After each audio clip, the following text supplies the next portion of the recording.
Let's just jump into the line of dawn here for our opening game in match 2. Aura Fire taking on GEEK Fam. Take a look at that. High will have that retribution with Killing Spree though. Oof. Well, you know, sure, the high and dry provides a little bit more damage, but the Killing Spree adds more sustain. So you're more dynamic as a jungler, which you kind of need sustain, right? When you're roaming all across the map, when you're looking for those crazy ganks, that sustain will help you a bit. But Janna is on the Paquito as well. Coming into this game, this is a very interesting matchup because I've never seen this matchup yet. The Jawhead versus the Paquito.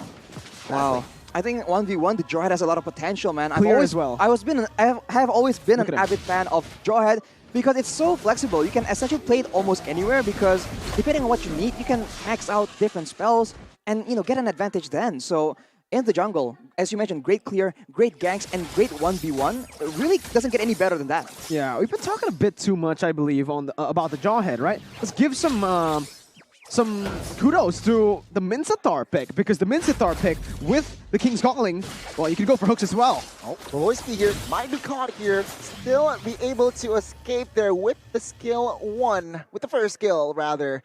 Yeah, Aura Fire hasn't yet to pick up a kill. Yeah, back again though, with the King's Calling, you can counter almost every single hero here. Elzura on the Valentina, Chadera on the 1-1, and Janna QT on the Paquito. No dashes in that area. Beloyski and Luke as well, technically, they need mobility to be able to make any plays happen. But right now, a bit of change of pace here. Only Goni and Ranger Amas on the Indonesian desk will be going for GEEK Fam.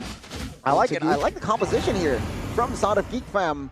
I'm not convinced that Jawhead will have a impact in this game. Well, we'll have to see here. High, please prove me wrong. Just remember the caster curse, man, Goni. You say that High is gonna absolutely pop off as they're playing for the turtle right now. And Aura Fire, they have a very scary early game composition. It's 4v4 here in the turtle area. It seems like High and friends, they are still in in a favorable trade there, favorable area. Aura Fire picking up the first neutral objective in that turtle. Ooh! That hook landed onto Elzura, not enough damage to take him down. Just, lower it down to half HP. Yeah, and again, right, Aura Fire, you can see not a lot of kills. No kills at all, actually, but they're already 1,000 gold ahead. How? The farming pattern of the Jawhead. You farm so fast. You clear the jungle so fast, Arashi. And now with the extra pressure in the XP lane, High might just transition to try and invade into the jungle of GEEK Fam. We talked again and again about the side lane pressure, and if you win a side lane, they can invade into the jungle with that additional pressure, with that extra member participating. This is a pattern we've seen a lot from Aura Fire, and actually we saw it earlier again from Alter Ego, so maybe that is what they're going to do in the mid game. For now though, both teams seem to be taking it just chill, as there's no real need for any risky plays, because both teams I think scale pretty well. Seems like the Aura Fire, they are setting up top side. 4 members once again pressuring Kadira here, with GEEK Fam still hovering top side as well, but no commitments to a fight just yet. Kadira really needs to be careful guarding his positioning. Very, very careful. Oh, real world revelation bombs. King's Calling as well, and Kadira will not be able to escape, but not for long, as High will pick up the first kill. Kadira also picks up a kill as well, 1-for-1 there, but Beloyski is rather low. He needs to be careful. Azura, backup is coming with the real world revelation there. It's stolen away. High, Kabuki, facehugger, immediately disengage.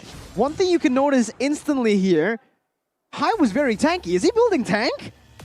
We'll just have to wait to see actually the item builds here, but no, have to see. I think he might just be maxing out that second skill. I mean, Jawhead, as we mentioned, so flexible depending on what skill you try and max out first, and I think a High of all people will know exactly when to adjust on that skill build. Let's see, coming again here into the bottom side. This is where Fluffy can actually have a lot to say, right? The winning lane already for the Fredrin up against the Masha. This is a matchup that we haven't seen a lot, but I guess right now, in terms of just dueling power, Fredrin is the best hero to win lanes. Well, Fredrin has great dueling potential, and with that pressure, he brings multiple members of GEEK Fam to the bottom side as Aura Fire go for the turtle. Once again, High picking up the second neutral objective here. Remember, from the head-to-head stat as well, the numbers from side of Aura Fire for the first turtle rate is higher. So again, no surprises, GEEK Fam, they are playing to respond. And item-wise here, it seems like Arashi, 1-1 has yet to pick up an item. 1-1 is only this steel leg plays for now, and the half the teams we saw earlier isn't there for High, so maybe not as ahead as we thought. But instead though with the Windtalker, we have a lot of clear as Fluffy goes 1v3 in the mid lane. Nice cancel there, using the taunt onto Beloy, canceling the Numnon Blast. And again, 1,000 gold lead already for just the Melissa. So Kabuki is, he has a lot of resources to play with here in the next few minutes. 1-1, Chidera is forced to go to the mid lane to actually get farm. And as a gold laner, you want to maximize that gold lead or to just maximize the gold take from the buffed or the gold minions in that gold lane.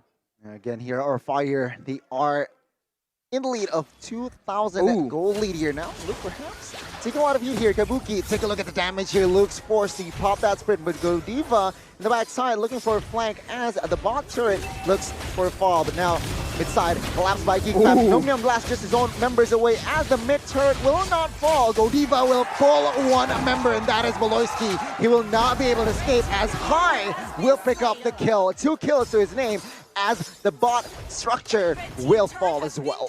Oh, man.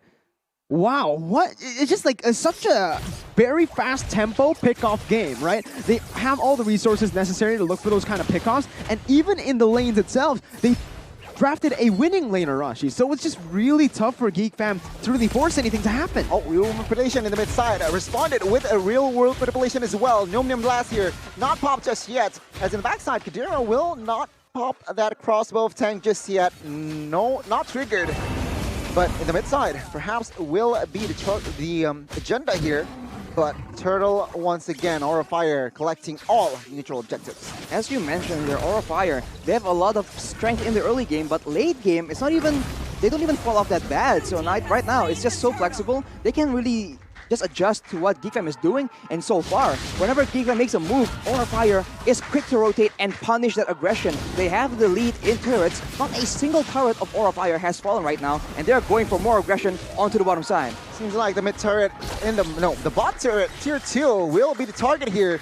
Kabuki, Godiva, Facehugger is ready for a fight if needed, but again, Luke will not be able to somehow clear the way properly there in the mid side though. Fluffy is not vulnerable. He is a veteran 1 by 1. Wow. Outer turrets collapsed. Yeah, the siege potential of this composition is just quite nasty, honestly, at this point, right? They can zone people away from the tier 1, is playing in the enemy jungle, and because High is so tanky, yet it has so much damage in his kit, there's not really much that GEEK fam can do to respond to that. Janna has been farming really well up against this Jawhead, but it just feels like he's not really able to put any pressure back on the map against this composition.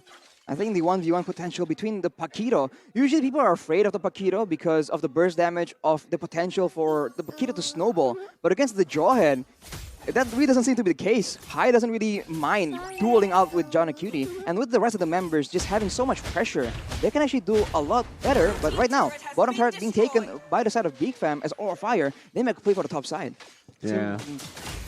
They're trading it back really well, right? They're not really letting GEEK fam have a say in this game. Sure, you can go for the tier 1 in the bottom side. You can go even for the tier 2 in the bottom side, but you might actually lose a lot more in your jungle. They were able to steal the orange buff, full control of that top side, and that just leads to more map pressure. Oh, Godiva with the King's Calling and Spear of Glory. Kadira will not be able to escape. Numnium Blast connects onto his Godiva, but no follow-up damage just yet. Aura Fire, they are keeping that tempo very, very cleanly there. And again, a good setup to the right target. Exactly. This is what I'm talking about. Aura Fire, they've been letting GEEK fam get those trades. Why have they been letting it happen? It's because they're going to the top side, not the bottom. Fluffy gets engaged on, but he's able to dish the damage back on.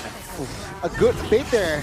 Oh, Spear of Glory. Godiva bringing his team to glory as well. As GEEK fam, though, will pop that sprint. But man, Aura Fire, they are angry in this match. A very clean execution. They are gonna go for the purple buff as well, but Numnium Blast! Numnium Blast connects onto Wesley, as in the backside, Facehugger. Kabuki will not fall just yet. Go away, and towards the Wind of Nature will pop, but Kabuki will fall as well. And now, this is the time for Kadira to shine, as he will pick a double kill. Fluffy, though, will find slight compensation there, taking down Azura at the end of the day. It is 4-1. GEEK fam finding bouncing back from this game. All the setup in the world, but it's turned around after one fight and they're looking for more. They might end here. Oh, never mind. Facehugger will be up in time. And now Geek Fam, they need to take air of the lower top side here. Geek Fam, this is the match that I've been waiting for. A lot of dramas already. Aura Fire, man, they were a bit too careless. They go for the purple buff, not knowing that there was a setup in the bushes. They had to be very careful here because they have a very weak backline. And here, Janaki tries to expose that, but now he is being the target for the rest of the risk from Aura Fire. Baiting that go away. Oh, I'm not sure it's that worth it. Kabuki will pick up the kill. Jana QT quite isolated there, as Geek Fam will definitely take care of the lower top side. But still, Siege is forward side of Aura Fire. And that's the thing right now. If we're talking about Geek Fam, how they can win team fights is that they need to go for those crazy, cheeky little engages. Real world manipulation here. Take a look at that. The damage for Bloisky is not enough. But now, Kadera with that crossbow attack will take down a member as well. 1-for-1 as of right now. Fluffy dealing damage. But take a look at this. Alsora immediately deleted in the map. Kadera still survived. But the base turret bot side will surely fall here with the damage from Kabuki and as well as High. Oh, never mind. Geek Fam, are they looking for a re-engage? Perhaps they need to think twice. Yeah, they need to think twice, maybe even thrice in this game. How they can win is if they get a very cheeky engage like we saw earlier in the purple buff. Voloisky needs to be able to look for those crazy Numenon blasts. But at this point, Aura Fire, they've caught on, right? You can't really pull that kind of miracle play twice. Exactly, Aura will not let that happen. And honestly, even if a Numenon Blast does land, as long as the backline stays secure, as long as Aura can kite back as per their game plan, it's going to be very difficult for Geek Fam to get any meaningful thing, because we saw earlier, Kadera was able to pop the crossbow of Tang onto Kabuki of all people. That is so ideal for them. But right now we see if Kabuki is in position, he has the getaway, he has the inspire as well, so that's a lot of damage and a lot of survivability for the backline of Aura Fire. I feel like the side of Aura Fire, they need to itemize against Kadera here. So I saw a lot of anti-Kiras already built, so perhaps that farm is somehow already done. But we'll have to see here. We'll have to see. Again, they might be able to actually siege this mid lane. Fluffy goes in aggressively. Geek Fam needs to look for a very good opening right now. The Lord is up for grabs. It's the Enhanced Lord, and Luke! Ooh, buying a lot of time here, but again, is this worth it, the trade? I feel like, sure, Onamasha, he needs to open a map. They don't really need to go for these crazy, desperate plays. They're using the Lord to, again, bait Geek Fam out of their base, Arashi. Exactly. Aura Fire, though, they have a glowing one in the hands of Facehugger on the Eve, so even the slightest bit of damage will turn into big impact in the fights.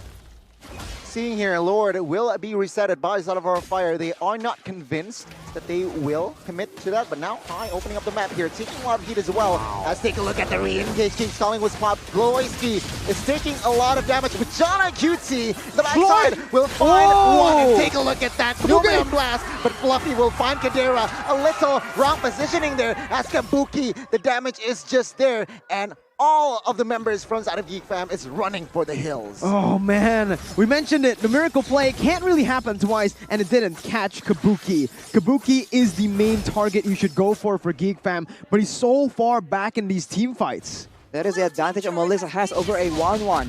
You don't have the same kind of mobility, but the range advantage as well as the output, right? Being able to actually attack multiple members at the same time. If Geek Fam goes for those clump of team fights in an attempt to just confuse Aura Fire and dive towards that back line, Kabuki is going to do an insane amount of damage if he is not focused down properly. Uriva bumping that King's Calling, and take a look at Beloisky. He gets taken down by Kabuki. It seems like Aura Fire has built enough space to collect the second Lord here, enhanced one, and Aura Fire again still with the control. Very good, again, objective setup for the side of Aura Fire right now. They were able to bait Geek Fam into a lot of these team fights. They might actually be looking for a concealed play up top. No, they don't want to go for that. Again, they need to learn from the mistakes, right? When you have the Lord, just play with it, right? Maybe don't go for those aggressive invades until the Lord actually spawns, so you have equal pressure on the lanes. Right now, the macro play coming from Aura Fire. They will try and match all three waves to crash at the same time. Geek Fam, though, unfortunately for them, they do not have, a very good amount of clear in their composition. So Aura Fire, they can abuse this really, really hard. They have the high ground presence from a facehugger on that Eve, and they can use Kabuki as a sieging tool as well. So they might be forced to actually make a play of their own here as Fluffy goes into the base. Whoa. Fluffy here will clear the bot minions as well here, but he needs to be careful as Lord is now marching bot side. Base turret bot will fall. And now it seems like Aura Fire, they are still on the hunt. They are still on the siege, looking for the right opening here. Perhaps from that Spear of Glory, from Godiva. And now the mid base turret will be the target as Lord has reached the base. Because GEEK fam, they will need to take care of that Lord. Done. Now the defense, we'll have to see here. King's calling on towards the backside. But take a look at this. Shaman QT will deal a lot of damage, but take a look at Kabuki. He is free hitting every member as 2 members now fall. GEEK fam, they are looking rather shaky, but in front side, Azura will not be able to survive. Forced to use the flicker, and that glowing one will not be able to take him down just yet. The base is exposed. Game 1, Aura Fire. Aura take the victory in game 1. GEEK fam were able to push the game a little bit longer with that crazy play. Boloyski with the 5-man Numenon blast, but in the end, we said it in the draft that Minsathar just negates so much of GEEK fam's composition.